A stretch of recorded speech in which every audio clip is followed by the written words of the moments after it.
Coming to you live is the Auto Hub Show, changing automotive one show at a time with Ian and Jeff. And here we go. Let's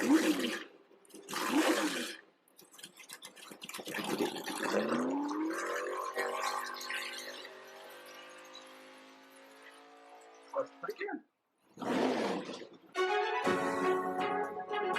Who said you can't teach an old dog new tricks?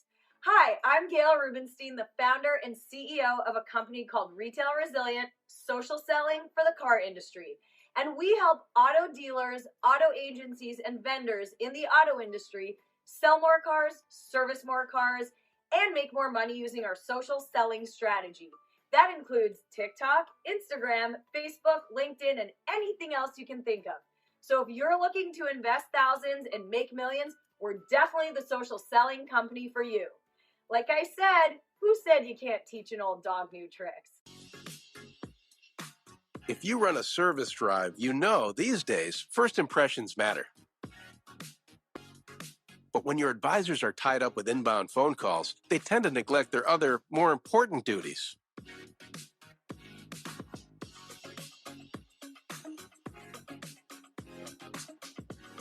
And did you know 75% of all service calls are frequently asked questions and routine requests? Still, the average dealer misses up to 30% of inbound calls, adding up to a ton of missed service opportunity and increased customer churn. 68% of callers actually go elsewhere if they can't get through, which means you could be losing $60,000 to $70,000 every month in service revenue simply from missing calls.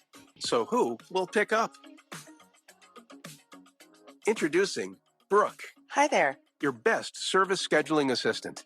Brooke is the first intelligent digital voice assistant to answer, handle, and appoint all of your inbound service calls. And talking to Brooke is like talking to a friend with human-level understanding in a friendly conversational voice. Her conversational intelligence is built on millions of actual service industry conversations. Book with Brooke today. Visit Brooke.ai or call 866-942-1236. Finally, the perfect match. See that light above the bathroom door over there? That's a big time saver for our technicians and other recon staff. The light goes on when the bathroom is occupied. Now techs keep working until the light goes out. Then they know for sure the room is empty. Too often, the search for the right product burns valuable time. This inexpensive detailer's cart organizes supplies. Now techs lay their hands on what they need without delay. We got these time savers from Rapid Recon, the reconditioning software company that's always defining better reconditioning solutions for dealerships like yours. When the goal is to get cars through recon in 72 hours or less, every step, every minute, every better decision made helps towards that goal. For more recon efficiency ideas like these, talk to the recon experts at rapidrecon.com.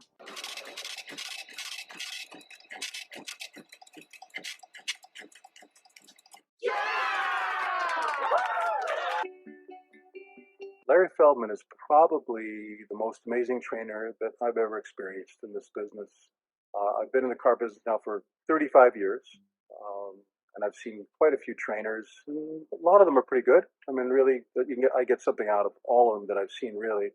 But Larry is in another class. I really mean that. His training is literally riveting. A little while back, I sat in on his first training that I ever sat in on. It was for new hires. I still remember. I'll never forget it. About 25 people in the room who'd never sold cars before. And after 2 hours, I raised my hand. And Larry stopped what he's doing and said, yes. And I said, maybe we should take a break. And literally, I'll never forget it. All 25 people turned around, looked at me, and went, well, we're okay, okay. And he kept going for another 2 hours. Since then, I've seen a few other of his trainings. I've hired people out of his classes. All I can say is, you got to give him a try. All righty. Good morning. So go to this thing. Here we go. So I had trouble with books just because there's so many, but Remarkable Retail. This actually was inspired by some posts I saw on the weekend about growing your business by retaining customers, not just acquiring new customers. So I think that's a learning that all retailers should be looking at, or businesses, as we move forward, because the way to grow a business is really to retain the customers you already have and add customers. So that's a really good way to do that. Auto Industry Disruption by Frank Turlop, and How Autonomous Vehicles Will Change the World. That's the last one. So go ahead, Jeff, into our disclaimer. Well, good morning, everybody. Afternoon, evening, wherever you're watching us from, or listening to us. Of course, before we start the show, we have a disclaimer because, of course, we have a very, very controversial show, as we do every week. But the views and opinions stated here today are those of our guests and not necessarily the opinions of the Auto Hub show or Ian and Jeff. Ian. And just in case you're going to be in Las Vegas for driving sales coming up next week, I believe it is, we will be there live. So meet Ian and Jeff live at the Auto Hub show at driving sales at the, I think it's at the Bellagio Casino Hotel. And if you want to save, you can use discount code Auto Hub show, all one word, all caps, I believe, and you can save on tickets. So let's get into it. Go ahead, Jeff. Well, isn't it true that they give us a chip to go to the tables if you sign up on through our link? We get like a $2 chip, don't we? I don't know what they're doing. But anyway. So thank you very much, everybody. Appreciate you taking the time to enjoy us. And we have a great show with some great guests as always. First of all, I'm going to start with JB Floyd, who has been on the show before, but hasn't been on for a while. So JB, I'd like you to introduce yourself, say hi, but also there's been some quotes on the topic of OEMs versus dealers. And there's some quotes here that are made by C-suite executives, translation big shots. And, one quote is the vehicle. There's no inventory. It goes directly to the customer, 100% remote pickup and delivery. But then we have this opportunity to use our physical presence to outperform them. Secondly, we want to have more proximity to the customer and therefore have better control over pricing. That's why we're moving from the current dealer role. And the third one, which there's hundreds, is the dealer represents the manufacturer. It's the person you deal with. Right now, they're not representing the brand very well by trying to jack people around. So obviously, you can't address each of them, but JB, introduce yourself and just give an opinion on this what seems to be quite the attitude from the OEMs. Sure. So I'm JB Floyd. I work with dealers to help them improve their ROI.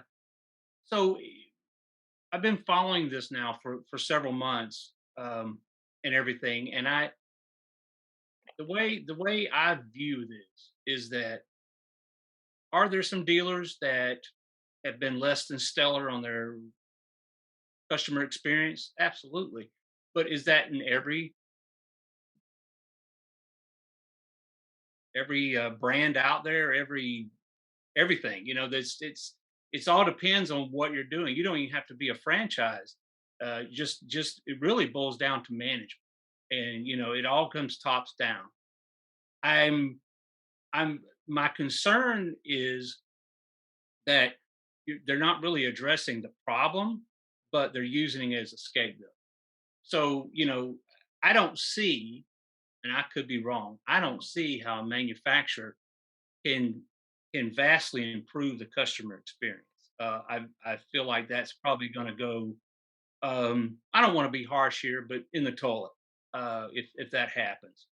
I just don't see it happening because dealers have that local presence and that the local feel for what's going on in their area. Even the larger deals, because you're dealing with people that live there. They may be transplanted, but they become part of the community. And I just don't see it happening. I think a better way to do it is to have more control over, you know, having the dealer, having the customer experience up where it needs to be, not taking over. I just don't see it as a viable option. Great, thank you very much. It's a very good point. I quite love the last comment of the last person. And of course, I'm not telling you who they are just because, what the heck, we don't want to start too much of a fight. But right now, they're not representing the brand very well by trying to jack people around. And all I can think of is some comments made by people that have Teslas as to their customer experience. Our second guest that we have today is Brooke Furness, joining us from that little tiny town of Chicago. Um, Brooke from BZ Consultants. Brooke, give me your opinion on this general attitude of the OEMs. And I know you posted a couple of things that got all I could think of was, "Are you ready to rumble?" Yeah, anyone that knows me or has heard anything knows I have some pretty strong opinions on this. And they're not just opinions; they are based on fact. Hence the shirt, and hence the name of anything I do. I'm very I base things in facts. And so with that, I don't know if anyone happened to catch the Axios article that was posted. They did this. In fact, I've got it pulled up in front of me right now. It was sent out. They did it September 30th, just recently. If you haven't had a chance to read that, please go read it. Anyone that follows me, it's up on my LinkedIn. A lot of people have been talking about this, but just to once again go on facts here, when you look at what the consumers are looking for, hey, do they even want to go that? If you looked at past experience, Ford's tried to do this before, it's fallen flat on its face. Just a couple of stats on this. Right now, EVs make up about 5% of new car sales. Obviously, it's going to grow. If you look at California, they're pushing that as well for 2020, 2035. New York is looking to do the same thing. But you look, okay, what is the customer looking? Does the customer say, hey, I want that Tesla experience. I want to go full end to end. That's what I want. No, they do not. And why is that? Like, what are the numbers on that? If you look on the human behavior right now, it's 57% prefer a traditional approach, while 20% want the Tesla approach. Now, okay, that's one thing. We look at the EVs, because obviously EVs that's the big buzzword right now. Everyone's talking about EVs. We're going to go electric, yada, yada, yada. And I'm coming back to the whole OEM approach here. EVs, 74% said they would prefer to buy at a dealership rather than an auto manufacturer or a third party. Nearly 1/3 of shoppers expect car dealers, not an OEM, to be a primary source of EV information. So how does this come back to our dealership lands? Oh, are they going to get rid of us? If they go that way, dealerships will be more like an Apple Genius Bar. There's still going to be that person that says there's so much hand holding. I cannot stress enough. Right now, I was talking to a friend, and just the charging, like they start spouting out stuff. I go, where the hell did you get this information? Like, you're so out in left field. And my heart goes out to you. That information is not even remotely correct. Like, so there's misinformation out there. They don't know what they're doing. So when it comes to the source of what is true and what is factual, dealership's going to be there. The dealership is so ingrained in the community to say, we're just going to get rid of you. That's not going to happen. Like, we're going to be more like an Apple Genius Bar, as Axios. So I'm going to use their words of what they've said here. And you look at Apple, same thing. There's a reason why they continue to pump so much money into their Genius Bars, because people still want to come and touch and feel and ask questions and all that. So to your original question is, you still have to have the dealership, and dealerships in general have got to change their mindset to say, hey, we're here to help. We're here to do this. And some people are already on that way, but some others that are, I'm going to call dinosaurs, are going to have to change their mindset, or they're going to be extinct like dinosaurs. Well, thanks for that's a very good point. And the people that we have on today, we know that we're going to be leaning a little bit toward the dealer viewpoint thing. Jim Farley said he wouldn't come on because he was embarrassed, and I don't know why. And the latest president of Mercedes, he just sent me something and said, cease and desist letter, something like that. We're going to leave our beloved Larry till the last of our guest introductions, just because there may not be enough time for Larry's opinion. But just bringing us in from the fine state of New Jersey is our friend William Camastro of Gold Coast Caddy. And Bill, I just mentioned things about there's some quotes that were made by some dealers, some OEM big shots, that are their opinions, what they want to do, and they want to be 100% remote pickup and delivery, and they want to have better control of the pricing. That's why they want to move on from the current dealer role. And that right now the dealers are representing the brands very well by trying to jack people around. So say hello, please, and give us a very brief opinion on these comments. Sure. My name is Bill Camastro. I'm the dealer principal at Gold Coast Cadillac. On what you just mentioned, if everything that you're paraphrasing is true, then we'll have Elon Musk and Jeff Bezos selling all the cars on the planet. Maybe Richard Branson also. I mean, do we really believe that we're going to get to a point where everything is done digitally, remotely, and not by human beings? You're out of your mind if you believe that. To me, this is my opinion. there is a balance between human interact. We all desire human interaction, and candidly, good human interaction. I think the young lady that was on prior, she made a very valid point. We have to adapt. We have to change. But still, at the end of the day, whether it's remote delivery, phone conversation, even the way you text, the way you email, anything you do, it has to promote engagement of the person that is your consumer, because if it doesn't matter what tool you use. It really doesn't. Candidly, I felt like I was becoming a dinosaur 15 years ago, and then I decided to make the jump into this world and to try to understand things at a level that some of the people younger than me, like my own children, would understand. And I will tell you, you got it. All it is this. It's like today's telephone, right? The internet's like today's telephone. You got to be where people are to be able to engage people. And if people are on the internet, you've got to be there too. If there are dinosaurs that want to buy cars with a newspaper tucked under their arm still, I want to be there too. If you want to listen to the radio, I want to be there too. If you want delivery at your house, I want to be there too. If you want to come visit me, I want to be there too. So I think there's a lot of validity to that comment. I just don't think it's absolute, in my opinion. It's not absolute. It's a great I opinion. agree 100%. I saw a really interesting post this morning from a dealer. I won't name the dealership name, but he says, which type of lead do you prefer? New car lead, used car lead, sell your vehicle lead? And I said, all of them. And he goes, what do you mean? I go, they're all customers, dude. Anyway, go ahead, Jeff. Let me just say one thing before you move on, and it's very quick. I still subscribe to an old-fashioned philosophy. You can't win a fist fight if the other guy doesn't show up. So I want everybody. I want my opportunities with everybody to try to make it a positive experience, no matter who it is. And I want all leads, good, better, and different. Exactly. Yeah. Go ahead, Jeff. And then last, but way not least, is our beloved big fan of our show, new sponsor from Career Changers USA and maybe Canada, Larry Feldman. So Larry, you've heard me mention this 2 or 3 times now. So very briefly, say hi, and notice I said very briefly, and give us your opinion on this. Hi, very briefly, and I appreciate you not mentioning me as the cause for your disclaimer of your show, for a change. Not that I would ever be controversial. Of course, Bill and Brooke and JB are all right. I'd like to take a more technical aspect to look at the relationship between the OEM and dealers and turn to my favorite band, the Rolling Stones. Mick Jagger and Keith Richards have been feuding for about 30 years.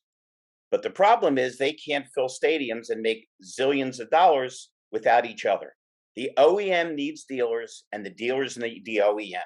While I was always tired as a dealer of hearing every answer be take more cars. Hey, I can't sell the cars we have, take more. They're one-dimensional, they're uni-focused, made me want to punch them in the mouth. Plus, Bill will back me up. They always took the kids, the special kids that sat in the back of the class, and turned them into my reps. They were always the guys that came out that knew they had to ask us the questions about what the products were going to be. Having said that, I don't think we're going to go back into our body shops and craft our own cars. We need them to build them. They are beyond foolish to think that they can handle it. Everybody knows that people that buy Teslas are delighted till they have to get some kind of service. We are an essential part of this, as they are, and it's just as foolish as California and a lot of these ridiculous states saying no gas cars by 2035, and then you've got Toyota, the head of Toyota, saying it's not possible. But everybody with some kind of logic knows it's possible. And my only other non-controversial comment would be, I saw the Elon Musk robot, and we now know what Joe Biden would look like without skin. So without getting political, I hear that Texas and Florida are outlawing electric cars by 2023. Just kidding. Ian, move on. Well, I had to mention a couple comments from one of our previous guests, Marco Manunetto. He actually sells Mercedes now, but he used to sell Audi in Toronto. And he had some comments. First of all, the manufacturers and the dealerships speak different languages. Local presence has little to do with customer satisfaction. it oftentimes works as a counterproductive way, especially in remote areas. But he also had another comment. Everyone brings up the Tesla model. The most successful model is the Genesis one, in his opinion, simply because they accommodate the clients 100% from the words of a Genesis client. They made me forget I was buying a Hyundai. And then April Simmons had a comment. She was laughing obviously at Larry, but in addition to that, she wanted to comment, this show should get very interesting.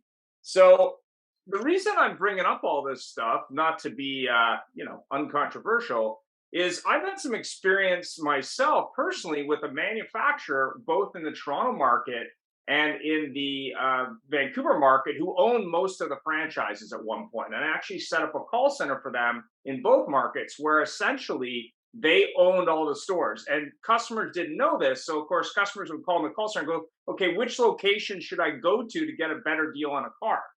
They owned all the locations. So it was quite funny, but we actually trained the agents to say, well, where do you live? You should go to your nearest store. But the other one that I think we've seen on the show before, there's a video if you want to look at it. I think it's Toyota New Zealand. They've been playing around with this for a while. What they did is they studied their customers by sending a survey, and the customers basically said, we don't like the process. They didn't get rid of dealers. They just changed the way the process worked for their customers. But when we look at Europe as a model, with the dealers not having inventory, for example, which is similar to the Genesis model, I think what's going to be happening is basically change, not change in a bad way, but just change. But the question is, what do you think will happen in North America? I mean, we have franchise laws in North America. We have a strong dealer body. We obviously have new entrants. But what do you think is going to be the future? Like, what do you think the compromise is going to be? And let's start with William, since he's a dealer. It kind of goes back to a little bit of what I was saying before, but I dealers I'd love every tool and everything that we have to be able to put us in a position where it was that easy, where we could put up a menu board and people would just buy from us, and or order remotely. If it was going to work that way, you'd have to have, unfortunately, you'd have to have fixed pricing across the board, and the industry would become so polarized that you wouldn't have competition. And then basically you'd have to pay a lot more to have a franchise in the right location. It presents a whole new set of dynamics if we go too far in that direction, which will also bring a whole host of issues. Now, if you own an entire market, that's great, and you can do that, I guess, to an extent. But I think what we're seeing now this is one of the other reasons why the public companies are still in such a feverish, buying frenzy, because they're setting up, strategic, selling models and selling modules that allow them to centralize their selling and their buying of cars, and how they handle consumers. What it's going to do is it's going to further take the mom and pop dealer out of the business, even if they acclimate, even if they become that kind of a dealer. I'll give you an example. Joe Perillo out in Chicago. He's got ads in New York, on New York City, and WFAN radio. It's the number one sports broadcast in the United States. It's Boomer Esiason and Greg Giannotti in the morning, and he's advertising on New York City radio that they have I forget what the word he used, but he's selling cars. He advertises that he sells cars anywhere in the United States and will ship anywhere in the United States. He's advertising on New York radio. I would imagine he's doing it everywhere else in the country. And I know Joe Perillo very well. Look, it's great. It's great. But they're trying, we all used to worry about making sure that we dominated our local market for fixed operations. The dynamic of going so far out of your area to sell cars. I mean, people are looking at their market like the public companies are. My market is everywhere I can sell a car. It's really changed, because you can reach people almost anywhere. You really can. You can reach people almost anywhere. So in my opinion, I think there's going to be at some point there's going to be a pretty big backlash, because at the end of the day, you're going to have OEMs and you're going to have public companies if we don't change the way we look at this. And I don't think that that's healthy for the industry. I really don't. I think you're going to have problems with competition. You're going to have problems with monopoly laws. And I think we need to look at the business a little bit differently.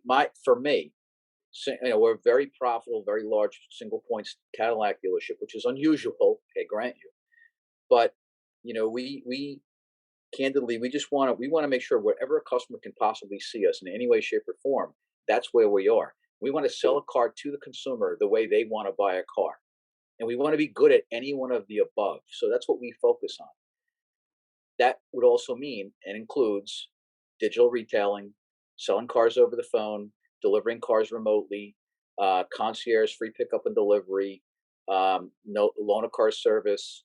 We'll service any brand, model, or make. Purchase your car online.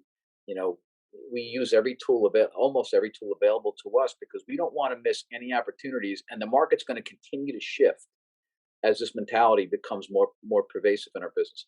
It's definitely going to continue to shift. You're a single point dealer, or you're a small company.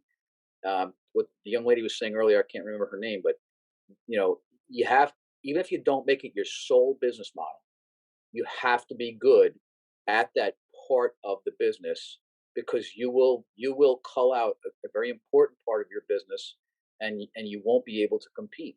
If you're not selling cars digitally, also, you're hurting your SEO, your SEO weight, and you won't show up in general searches very often as a single point or a small operator, unless you are operating in the digital world. Hey, Bill, I bet you've had, because his original question also revolved around the franchise laws. I bet you've had some real good friends like I've had who've lost their franchise in 2009 when they decided that the franchise laws didn't mean a damn thing. So if we're not organized and we don't protect ourselves, right? Mm-hmm. As Franklin said, if we don't hang together, we will all hang separately. Well, right to your point, Larry, Cadillac just went through a franchise reduction over the Lyric, right? And they gave dealers a choice. We'll cut you a check, or you got to become a Lyric dealer and spend $500,000 on charging stations and refurbishing and lifts and hoists and stuff like this. That's where we are today. I spent the money. Now we're being faced with, you want to be a Celestique dealer, which is the $300,000 super luxury car. You got to spend $150,000, and you're not guaranteed to get a car. You can't even say you're a Celestique dealer, and it doesn't guarantee you get a car. So if you don't think that, whether it's the public companies or the OEMs that are trying to really kind of water down what a franchise agreement really means and how cars are going to be sold, you're out of your mind. So, like anything else, we just have to be a step ahead, be better at it, and by all means understand all of it, so we know what to do next. And be proactive. Hey, Absolutely. I would jumping in on that just for a hot second, is that you first started seeing this not just what was it, 2000, it was probably like 20 or 10 years ago, like Larry was saying.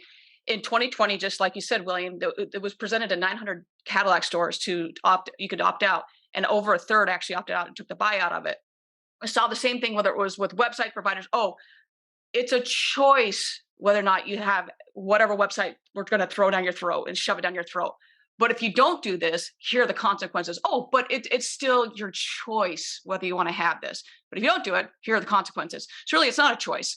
And then the same thing when you started seeing all these digital retailing tools. Okay, you can do it. You don't have to do it. Okay, but you have to do it. Oh, but now you have to have this tool. But it's still a choice.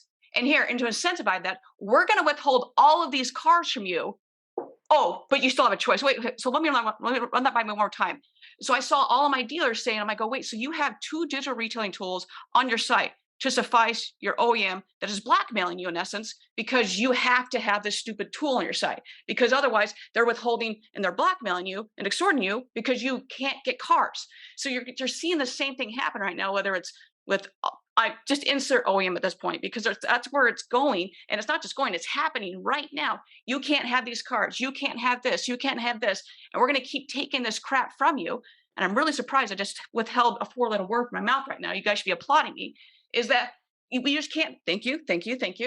We're just going to keep taking this stuff from you unless you play by our rules, and we're going to take our ball and go home. It's ludicrousy. So as dealers, really banding up. And I know that it's very tough when we're making record profits that, oh, I don't want to give that up because I might lose a buck. And it makes it so difficult because when you're taking, okay, we're going to give you X per car. Oh, well then I can't give it up because that's a lot of money per car. And dealers have got to band together and find their voice and say, no, enough is enough. You're full out extorting us. This is insanity. So to put a bow on this is that it will go a certain direction, but it will go more that it's never going to full length because the dealers are there. They're in the community. OEMs have no idea what it takes to be their dealership. They cannot do it. It will fall on its face. It's just this constant, we're going to shove it down your throat until you choke on it. We don't care. You got to do this. And we will extort you any way possible, this way to freaking Sunday, to make sure you do it because we know best. Brooke, the best advice I always tell people is if you watch a boxing match, I'm old timer. I like boxing rather than MMA. The last thing the referee says after obey my commands is protect yourself at all times. Because if you get hit on a break and get knocked out, your ass is still knocked out. Where blackmail and extortion is all we live with these days. Anybody that watched TV saw our robot president thank the Coast Guard, and then two of the guys he thanked are getting fired because they won't get they won't get the vaccine. You just got to be vigilant, and the fact that we're making incredible profits, everybody is. If you're not making profit now, you're really running a bad organization. That's the most dangerous time, because when you're really doing fabulous or you're really doing terrible is when your judgment can be flawed. Correct, Bill? Yeah, well, not only would I say correct, but having been on both sides of it in 38 years that I've been doing this, it's very easy for the people that don't have their personal investment in the game to make rules for the people that do. And candidly, nobody's paying me back for 2007 to 2009 when everybody was on the verge of going belly up. No one's paying me back for that. No one's paying me back for the 38 years that I've given everything I've got to this business. Nobody. And by the way, my understanding is we're in the business we create a business to make a profit.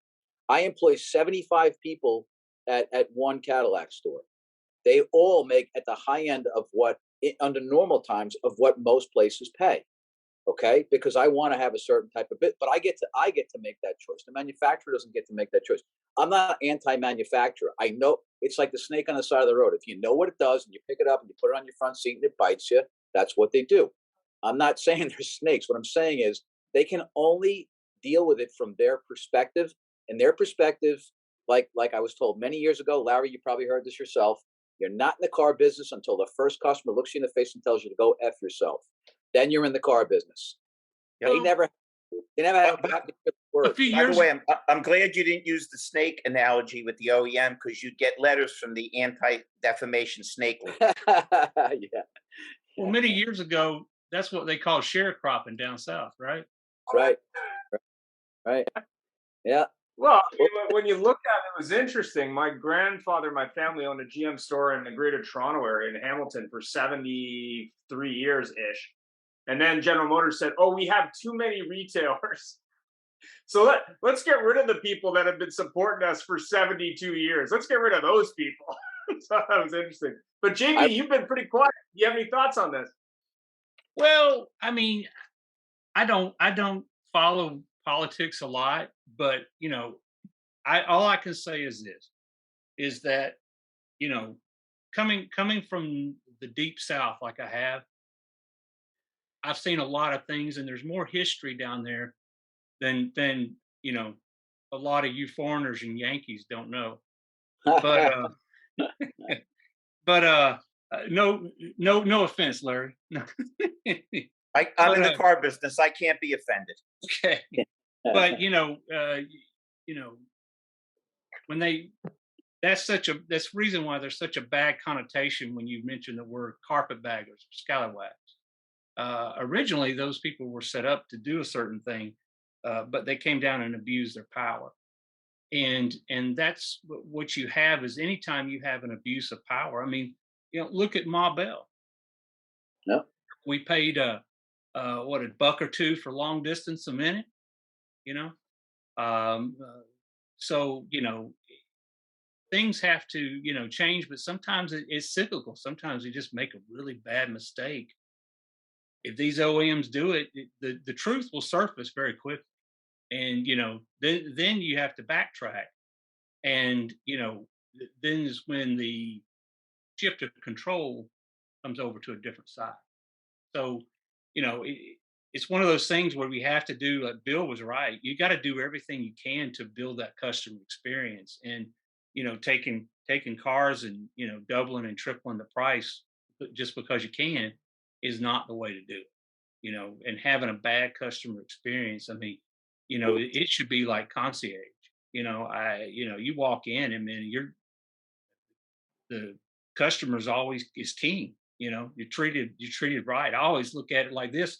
I don't know why people use the word customer, because everybody should be your client. Okay. And a client is for life. A customer walks into a convenience store. A client, you'll see them, their kids, their grandkids, their great grandkids, because you've done things right. Thanks for that, Jeff.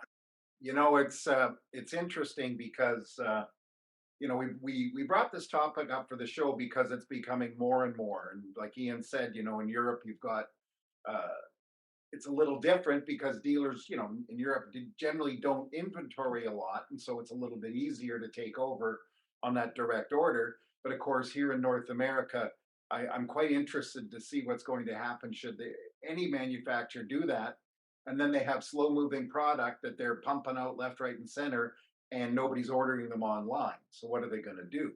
But the question I have for you, and I'll actually start with JB because everybody else is he's listening intently.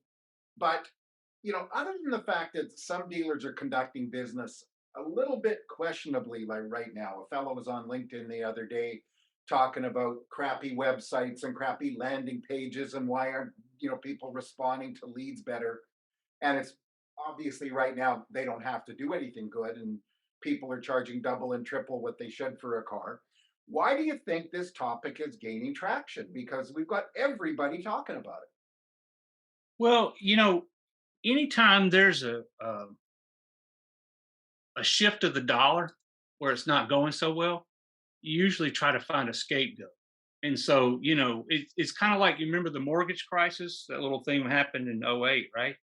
So, everybody knew what was going on. It wasn't till the money started dropping that everybody got upset about. And, it's your fault. You did this, that. So And you were and pointing at everything. Larry. I just want to put that on record. Oh, oh, only by because he's one of the top men I've ever met in my life. But and I mean that. But whenever times are bad, you got to find a scapegoat.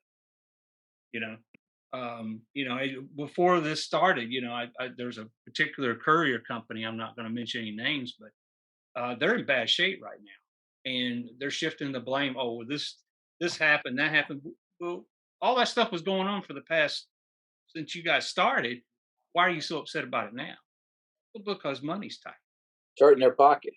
Yeah, exactly, exactly. And so you got to, if you're a president or CEO, you've got to create value in your position, or you're gone, right? So shareholders will put you out. And so what do? Here's the bad person. Now let me get over here. There we go. Here's the bad person, right? Here's the whole problem of our situation.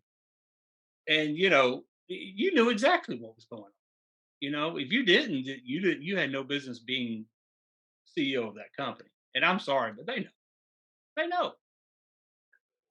Well, Hey, can I throw just a quick small rebuttal in there? Please do. JB, who I know well, candidly said he's not that into politics. So let me give a quick, brief education. When you go to Europe, there's a strong leaning towards socialism, and a stronger central government as opposed to the United States, which was built on the strength of the states. And as we see more and more control of our lives and how we behave and what we can drive and where we can earn a living, and the beautiful thing is, it's like when young people say how great socialism is, and you ask them to point to one country where it's been successful, and they can't. If you're using Europe as a model, you might as well just take a screwdriver and stick it in your eye, okay? And a Phillips screwdriver, Ian, it makes more damage rather than the straight blade. So moving right along. Wow, moving right along on that one. Go ahead, Jeff. Look, because I know you're apolitical. Oh yeah. Yeah, I am. So a couple of things on pricing, just to kind of, I honestly don't remember what the original question was, but JB had said something. I just want to go off of that a little bit. And charging more is not the bad thing here, and because everyone does, and that's okay. I remember we were coming out of COVID, or not coming. It was like the first time I felt okay. I can go out and get my manicure and pedicure, and I'm not going to die. Like I was like, okay, I can do this. And I had been to that, and actually even right now. So I'm going to the place. I've been there forever, very loyal customer, and anyone that knows me, I'm like loyal to a fault. And so I go, I get my, and I know I'm going to be paying more. Like everything's more. Okay, I'm okay with that. And I go in, and they go, "Hey, our prices have increased." Like, okay, I'm okay with that. I know that. They go, "But here's what we're doing differently." I go, "Oh, okay." Like we're doing this and this and this, and it was like some little whatever. Now I know that the little thing that they did wasn't going to cost them, $30. It was probably cost them $5. But the way that it was explained to me, hey, we know that everything's increased, but here's what we're doing differently to justify that cost. And I know that they put up all the little plexiglass, blah, blah, everything costs more. And you are a service that you were shut down for a while. So I knew. And it just got me thinking of, okay, when I go into other places, do they even take the moment to explain the process of, hey, here's why it costs more. Bacon costs more. Your Xbox costs more. Hell, my Jordans cost more. Like everything costs more. So are we taking the time to sit down and say, hey, Mr. and Mrs. Customer Client, yeah, we know everything costs more, but here, time is the most valuable thing. We all want more of it. Do you know why it costs more? But here's what we're doing to improve the process. Here's what we're doing to improve your customer journey. You're no longer spending 8 hours at the dealership. Wouldn't you love to have that 8 hours back and only be here for an hour? Oh my gosh, are you kidding me? Yeah, I would gladly pay more if I knew I don't have to spend 7 hours in the dealership.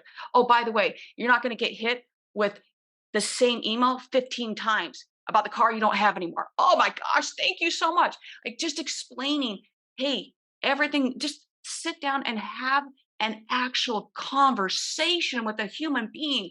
Just little things like that. And I think too often I know too often we're just breezing through it because whether it's in our industry or in another industry, we're just, because we're doing it. Sit down and have a conversation with your client about, here's why it does cost more. Not just, hey, inflation's happening. Yeah, well, everybody knows that because I have seen it over and over since January, just the reputation that people are getting slaughtered. Well, if you had a conversation, hey, here's what happened and here's why, people are way, way more likely to be like, oh, I understand. Okay, that makes sense. Yeah. Hey, it sucks, but yeah, so does everybody else. Just slow down and have a conversation. Two things. Talk First, to me. anybody that doesn't know Brooke, I met her at a conference. I actually met her on this fabulous show. I met her in Tampa. She does extraordinary things with dealers. She actually cuts, I can say bullshit, it's okay, I'm from America. She cuts all the bullshit out of the process and basically doesn't point bad fingers at your vendor, just shows you where the inefficiencies are. So anybody that doesn't know that about her, she's off the hook good. Second, when you're doing a speech, and I have been known to speak publicly, people actually pay me to shut up, not to talk. They say that the concept of a good speech is tell them what you're going to tell them, and tell them what you told them. So that's the other reason Bill's going to nod his head. He's going to look like a dog in the back of a window. That's why the OEMs could never do what we do, because they're not going to put their arm around somebody and say, yep, you're right, used car prices are high, but I'm going to get you the best value. But haven't we just hire Brooke, screw the OEMs. Thank you. Haven't we just answered the question? And please, just bear with me on this. We've just answered the question, okay? It's all about the value proposition, right? What's the price? What's the value? You can raise the price and explain the value. You can lower the price and explain why. At the end of the day, just think about this for a minute. We started this conversation by talking about the whole world going completely digital and virtual. And we circled all the way back to having a conversation explaining to the customer the value of what they bought. No digital tool is going to do that. No menu board is going to do that. Okay? There will always be a reason for human interaction, whether it's by phone, by text, or live in person. I think what Brooke said is what really, to me, was where the rubber meets the road.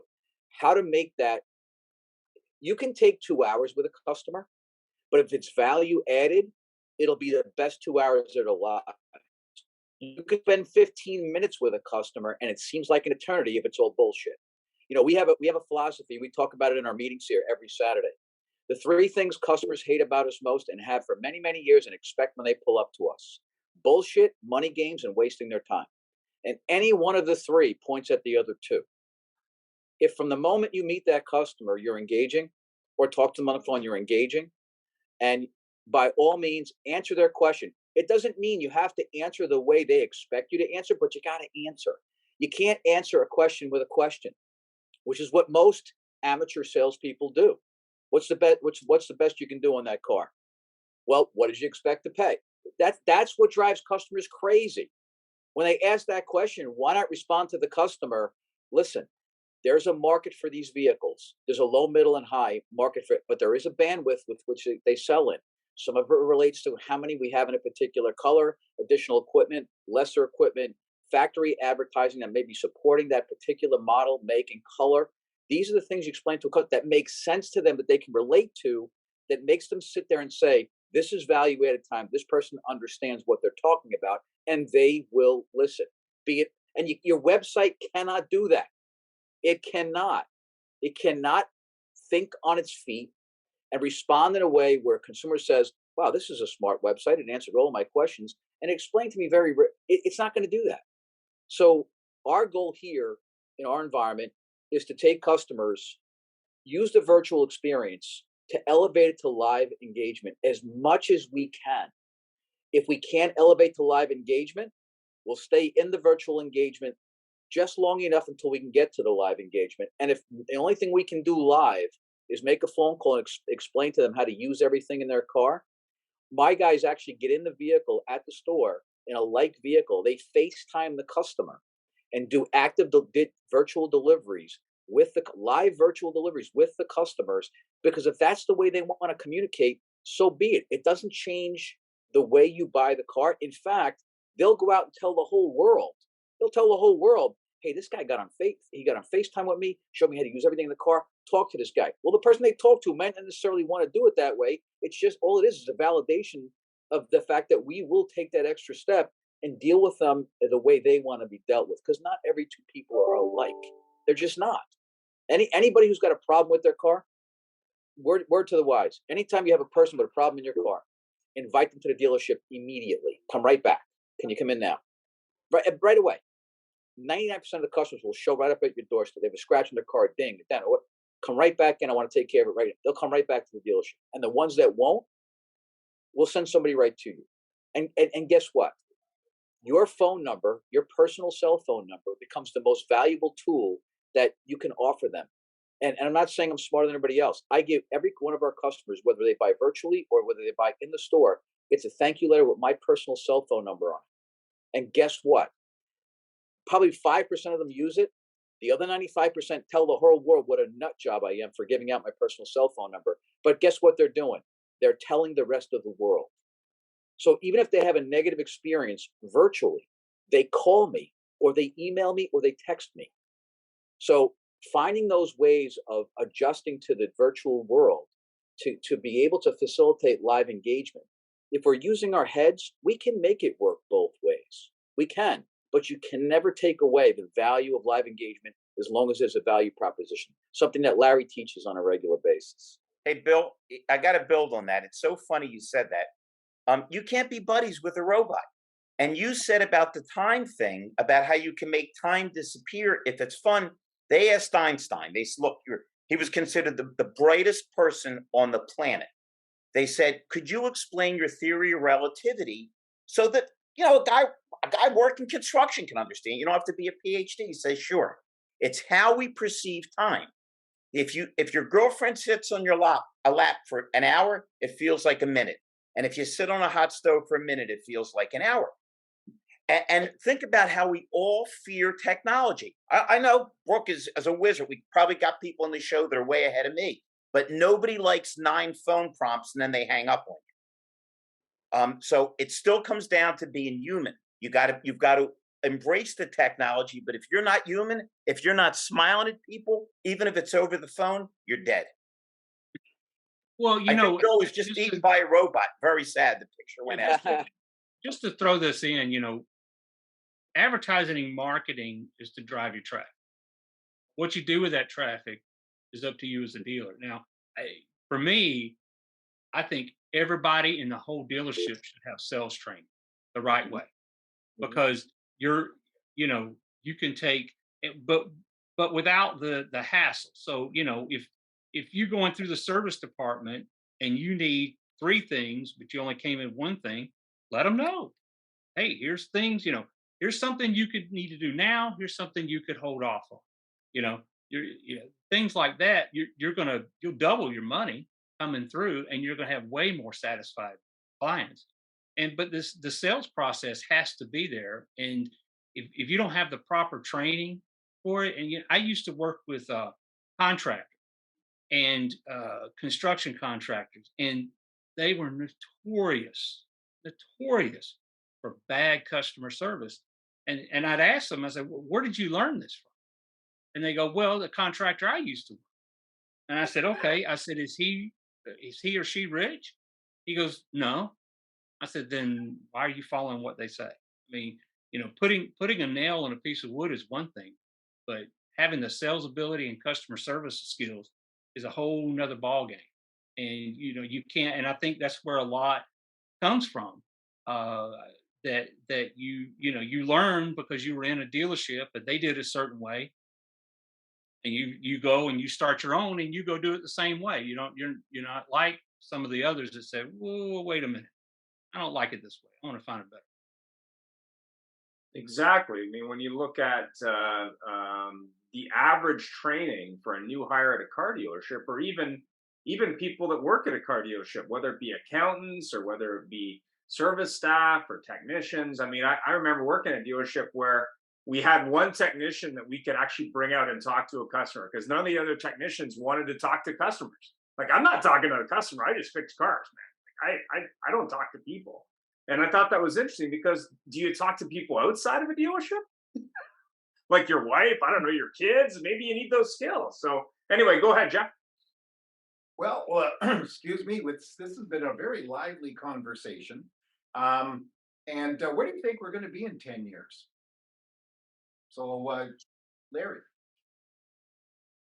I think in 10 years, we'll be thriving. The world is tremendous at surviving. There is no group of people more resilient than car dealers. When you think of the gyrations we constantly have to go through, the industry will continue to thrive. This OEM thing will blow over. The electrical things will adjust themselves as they realize the target has to be pushed back. While I'm a little annoyed with some things that are going on in society, I think I'm optimistic about us and our industry, particularly with guys like Bill running a Cadillac dealership and the genius of J.B. Floyd saying everyone should do sales training. You can reach me right after the show, everybody. Larry, I thought when he said where are you going to be in 10 years, I thought for sure you were going to say Boca. I thought for sure. I thought he was going to say. Hey, Bill. I thought he was going to say dead. Bill, I bought the most beautiful house you ever saw in your life in Northport. And you'll love this because you're a businessman. I stole it. I got such a stupid offer for this house. We sold it. So I've had 100 people say, oh my God, are you okay with your house in Florida? I don't have a damn house. I'll buy it. I figured after the bump and after business falls apart. And if that's not lucky enough for you, Bill, I was in Sarasota at Gettle Hyundai training and recruiting and got the last flight, the last seat out of Fort Myers on Tuesday. I have such deep concern and feeling because there's so many good people down there that got hammered to death. Yeah. Thank God. Thank God Kamala is working on an equity basis. I'll stay home and I'll silently quit and wait for my equity check. I love Bill. Bill, let you and me get drunk and call the White House. We'll get arrested, but we'll look good in handcuffs. We won't be seen ever again. Larry, I don't look good in orange. Brooke. I actually thought, I was like 10 years. I was like, hopefully I should still be alive. I thought, Larry, I thought you were going to say dead after 10 years. So I was like, okay, he's good. He's good. No, I'm going to echo what Larry said. Well, part of what he said, I think, but not all of it. I'll keep it very not, yeah. No, I think that for the most part, everything's going to levels out. The pendulum always, as it swings, and that's the great thing about our industry, is that as the pendulum goes all the way one direction, it'll eventually come back to the other direction, and then eventually be like, okay, we're right back in the middle, and things are going to level out. And so as the madness is going on, whatever this middle is going to be, it's going to level itself out. The scare tactics that are going on right now, and that's the best way I can describe it, it'll pass as everything does, and it'll be fine. And our industry, I freaking love this industry, man. It is such a kick-ass industry. We have amazing people in this industry, and we're all gonna, we'll band together, and we'll get through this, and we'll ride out the storm just like we do in 2008, and we'll be fine. We'll be fine. Go team, go. Interesting. A lot of these people, and the reason this topic is there, is they're seeing the success of Tesla. And Tesla, at some point in time, I'm not a historian or don't have that memory, said, we're gonna break the dealership model. We're not gonna have dealerships. We're just gonna sell online and there won't be dealerships. So meanwhile, not far from me, they bought a same dealership and they turned it into a Tesla dealership, and people are still not happy with the service experience. So I can see in the not too distant future, in my crystal ball, that there will be Tesla franchises, because as people walk in, they don't get the Genius Bar experience of the nice person in the golf shirt. They've got a totally disconnected person that has no interest in anything because there's really no skin in the game. JB. Well, looking at the opinions of Larry and Brooke, I can't say where we'll be in 10 years, because 10 years is a long time. But I do know this. You've always got to have somebody to schlep something. You got to schlep. What Bill said, that human interaction is what it's all about. Years ago when I was in a Toyota dealership, by the time the car was sold, me and the family were hugging. The kids, walking out with a handful of, candy or soda or, whatever. And, people kept track of me for years, and not to say that I never say I'm, best salesman person, but man, I love people. I love getting to know people, and having that relationship is what it's all about. Hey, can I jump in there for a second, JB? Very well said. I just, on that note, and I'll shut up. We have our salespeople go outside in front of this Cadillac sign and take a picture with their customer when they're taking delivery of a car. And my managers post it, and I always get on right after they post it, and I say, thank you for joining the Gold Coast family, and thank you to the salesperson for their professionalism. You can't believe what the customers do when they see that. They send that to everybody. It's a cost-free advertising that customers love to do for you, because what did you just do? You made them part of your family. Everybody wants to be part of something, right? Everybody does. Everybody does. You get someone to hug you or take a picture with you, that says a lot in today's day and age. It really does. And those things cost us nothing. I don't want to ever get to the point, like JB, like you were saying, I don't want to ever get to the point in my life or in my people where they have completely lost the skills to, make consumers feel like they're part of something bigger than just the dollar amount they paid for a car, because that's the lowest value proposition you could make, in my opinion. Bill, you could also do, I don't know if you guys do this or not, but I found with a bunch of my dealerships, we actually create Facebook groups for the we'll call it like the, ABC community group, whatever, or, number one fans or super fans, and then invite them. So once you take that photo with them, invite them to the group. And then if they have like especially if you're really, really tight with the community, which most people are, most dealerships are, and then they can post like, hey, we just ran this marathon. They're like, hey, that's so great. And it lets them be a part of something even bigger of the dealership. And it makes them be a part of like, cool, I've got this going on. And hey, we're on, especially if you're like sponsoring events or whatever in the community with your clients and customers, that this makes them even more a part of that community. No doubt. And we had a dealer of the year. We were Cadillac dealer of the year. In fact, I'm going to the dealer of the year meeting down in Cabo in a couple of days. And we had a dealer of the year dinner dance, big band, the whole 9 yards. And we invited probably 30 of our most loyal customers. We have a lot of loyal customers, but 30 we set up, I think, 3 or 4 10 tops for those customers. We made sure that we get pictures of them dancing, eating food, toasting cocktails, and so on. We put it all over the internet, and I got a tidal wave of messages and phone calls from customers. How come I wasn't invited? Now, you may think that that's a negative, but my response to them was, look, we want to invite everybody. And next year, the party's going to be bigger and have more of our customers at it.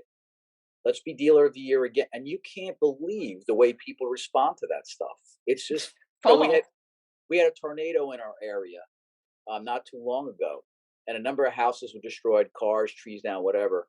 And I took a pickup truck and I sent a bunch of my guys out, and we put it on Facebook that if there was any emergencies they couldn't get first responders to right away, to call us. We'll do everything we can do to help them. And we sent guys out with a chainsaw. They cut some trees off of cars. They, some of it may seem small, and pull the car out of water and so on. You can't believe what stuff like that. It's not just about serving you at the moment. We sent a pickup truck out with 50 frozen turkeys, and we go to every fire department and every police department the day before Thanksgiving for the guys that are going to be working on Thanksgiving and not going to be with their families. Yeah, what does it cost me? $1,000? You can't. I mean, I tell you, my concentration of police officers and firemen that buy cars from New York City at this dealership is ridiculous. It's ridiculous, and it doesn't take. It's so much less than the conventional advertising, and it's got so much more shelf life from a social media perspective that it's amazing. But like JB was saying, you got to be prepared to do the work. And I think today's young people and the way they think, I'm not saying it's all bad, but I have 6 of my own kids that are between the ages of 23 and 31. I have so much of an advantage over them because I understand their world and they have no clue about my world. No clue. So I can use their technology, but have personal touch with their customers. Know both sides of it. Don't ever lose that. Hey, Bill, can I come out and take a picture in front of your Cadillac sign? If you knew my brother-in-law, you'd know family can be a touchy subject around the Feldmans. I do, but it's going to cost you $80,000 to take that JB, I need you to defend me here, brother. He's picture gouging. Yeah. Well, since it's the time, do we have any final thoughts, words of wisdom for the audience? Why don't we have Brooke go first?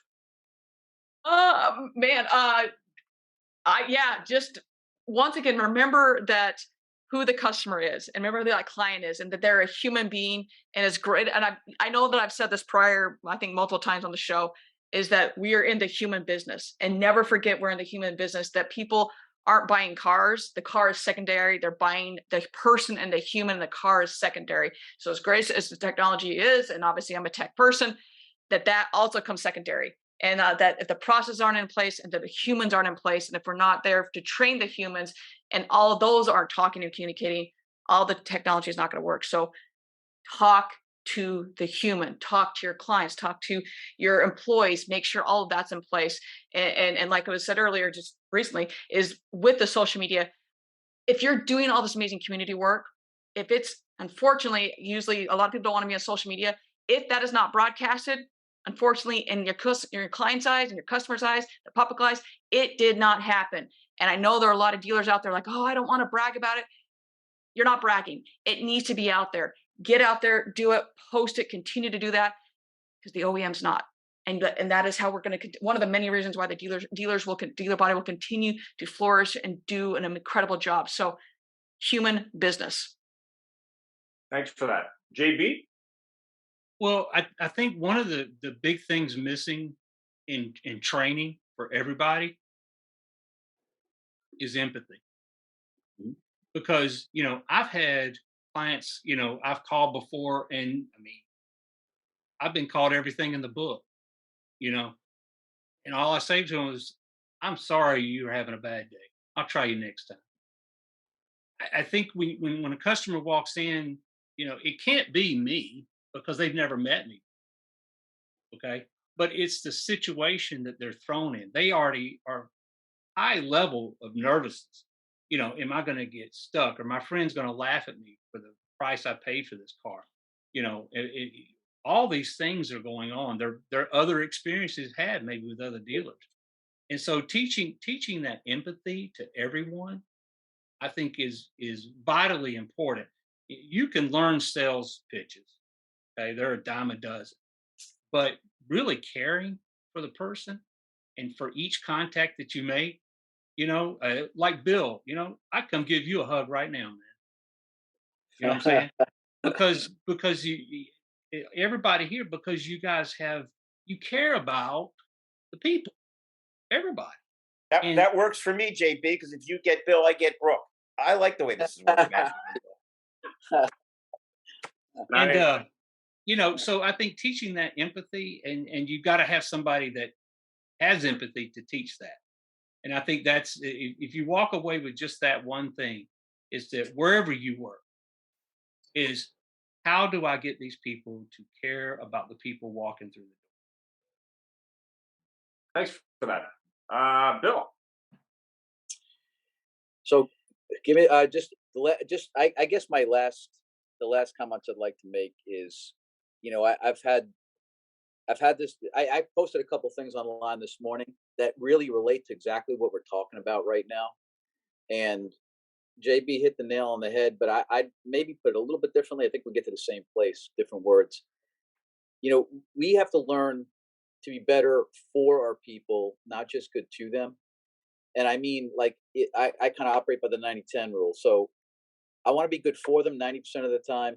I want to be good to them 10% of the time. And what I mean by that is I want to teach them to become more than what they are.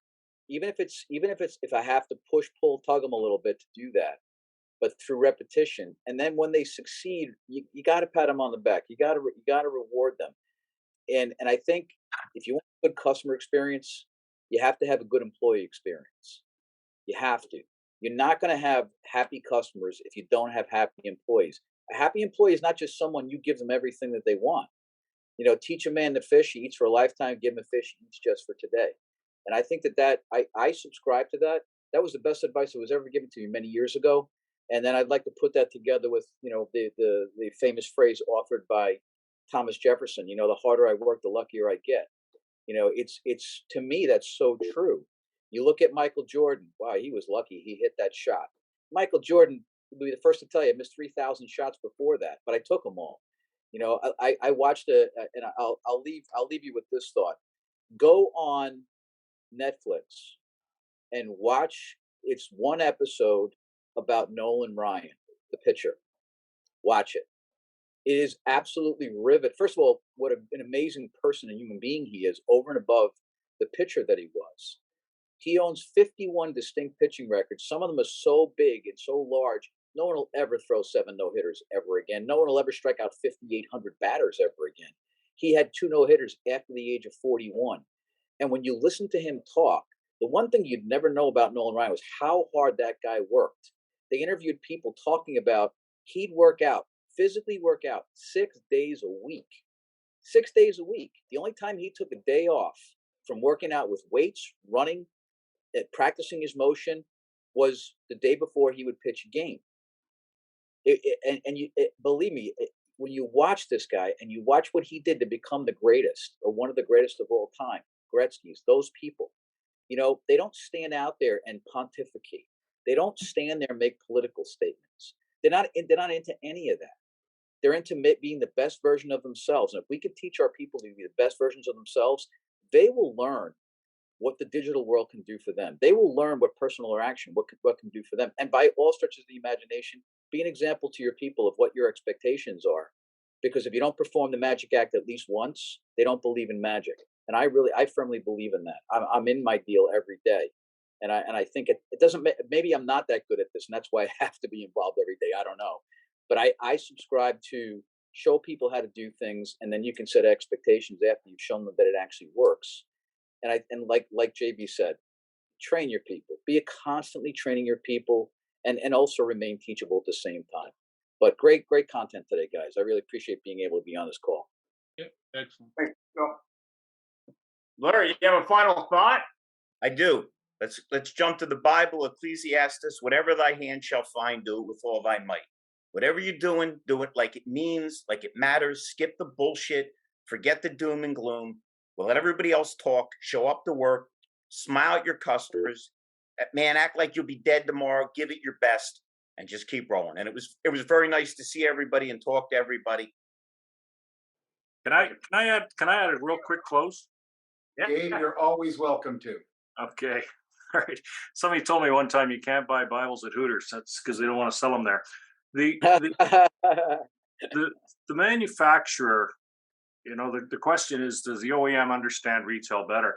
The OEM isn't saying they understand retail better. The OEM's telling us that this is how they want our buildings to look. These are the tools they want us to use. And this is how we want the initial contact with the customer to be made.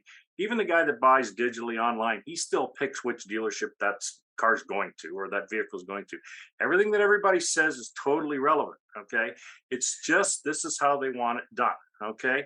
It's just a new way of adapting. We spend millions of dollars on buildings to make them look how they want. We spend all this money to present the product the way the manufacturer wants to present it.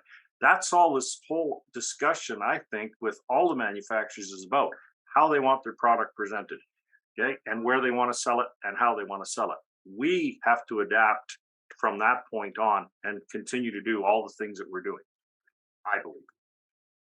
Well, thank you very much for that comment. And I have to say, it's a very interesting topic, and it's very timely. But what we're all saying is, if we do our job, we can succeed. If we don't do our job, somebody's going to come and get us. And be the OEM, the competition, the new competition, whatever that is. And we thank everybody for here. Thank you, Dave, for piping in. We always love to have you, and everybody that's tuned in. Our guest today, wow, I knew it was going to be fun. It was, always fun to have everybody interact. And the best shows are when Ian and I don't get to say too much. And that's tough because we're like Larry. We love to talk. I'm going to leave it to Ian to close. Thank you all for being here. JB, good to see you. And have a fantastic week. Ian. Yeah, I just want to say all our prayers are with the people of Florida, North Carolina, and of course the Maritimes. Unfortunately, Hurricane Ian did a lot of damage. I'm sure government and local officials will help, but obviously help out where you can. If you know anyone in those states or provinces, definitely reach out. I know I'm still trying to hear from a couple of our friends in the Maritimes who got hit really hard as well. But our prayers are with you, and have yourself a great week. Thanks for coming. Thank you, everybody. Have a good one. Thanks for joining us. It was a great show, and follow us anywhere you would like on your favorite podcast, on Facebook, on LinkedIn, and of course on our YouTube, or subscribe to our own channel.